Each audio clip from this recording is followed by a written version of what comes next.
Okay. Thank Basil. you. Yes, go ahead.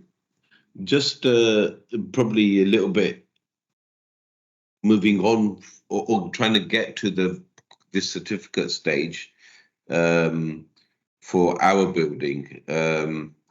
Now, my understanding is essentially building control now would be building safety regulator.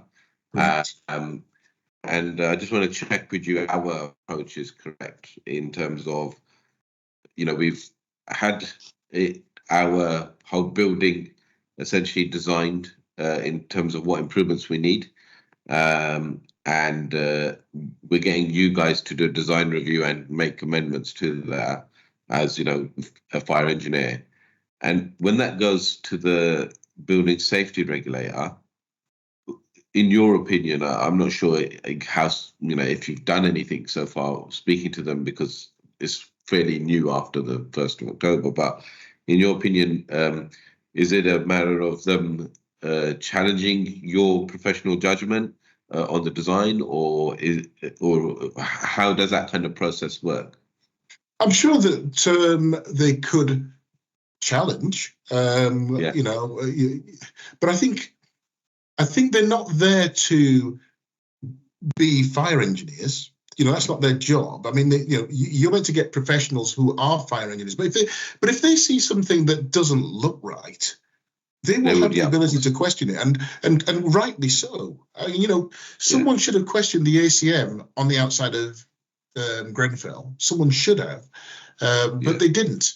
And I think the safety regulator wants to have that ability, that power to do that. Yeah. And then, of course, if they question it and there's a logical answer from somebody like you, that will go away. Okay. That will disappear, because they will trust the professionals if the professionals are competent to do the job that they're doing. All right. So if I'm getting this correct, I'm probably being more specific to us, so forgive me, because I think William is the only person that's nothing to do with our building on the conversation here.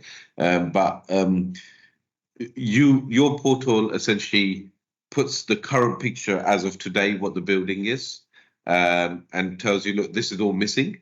And in our case, but also a bit of context. This is the plan for the next 6 months. Exactly. So it's not because it would look awful just to say, there's a whole lot of missing information here. So we say, look, this is all missing, but this is the plan, or this is what we're doing. In our case, This is what we're doing.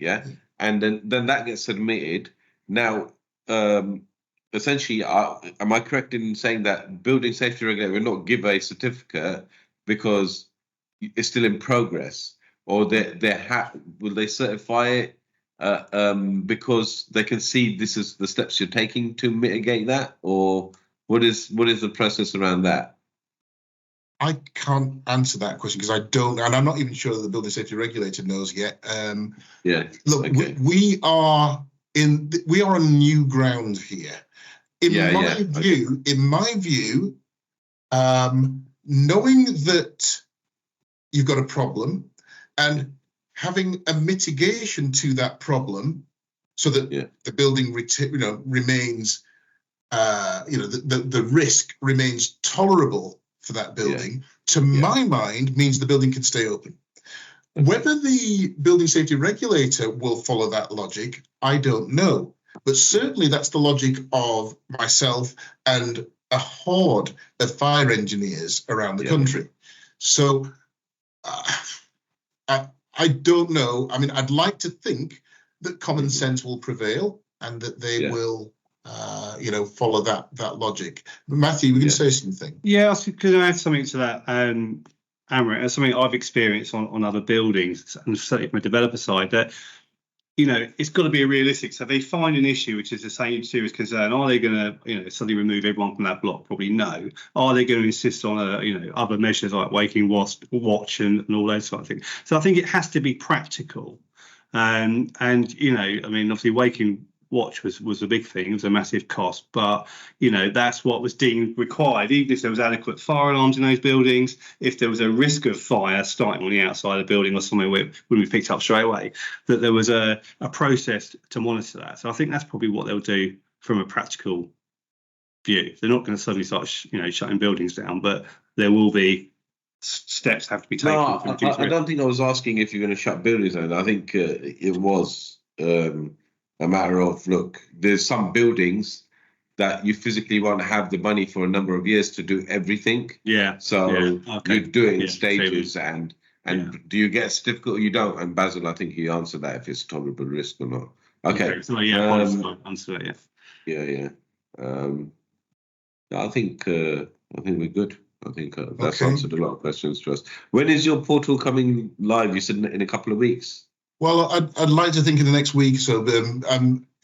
What I was doing was trying to get any expressions of interest from people as to, whether they think they could work with us on, having their information prepared and held in this way. And what I can see is over time, you could manage, particularly if you've got more than one building.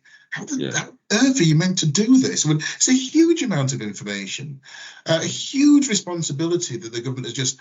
Sometimes I'm not sure that the authorities understand the implications on the ground for a lot of the things that they bring in as legislation. I'll just give you an example. I'll tell you, I'm pretty sure something will end up being done about it. But what the building safety regulator has said is, when you are developing a new building, a new high-rise block of flats that's above 18 meters, you cannot start building. You can't put a shovel in the ground until we have signed off every last bit of information, your CFD, your fire strategy, your design for your cladding, every drawing has got to be signed off. Yet, I know that they're not going to have the resources to go through every single building and do those sorts of checks. So what's going to happen? There's going to be a massive backlog. And I tell you what's going to happen then. Those that are involved in bringing forward additional housing, as the government wants additional housing, are going to turn to the government and say, you know what, we can't bring forward the housing. We can't deliver anywhere near the targets that you want, government. And I'll say, why not? Well, it's this building safety regulator that you've brought in. He's saying that we can't put a shovel in the ground until all of the checks have been done. And I think you'll start to see some changes, because I just can't see practically how it's possible to say to people, you cannot start building until you've got every I dotted, every T crossed. It's a problem, I think. I think it's impractical, because where you did the restaurant for me, that was 700 apartments, and it was over 7 towers. Now, the planning was originally granted as one type of scheme.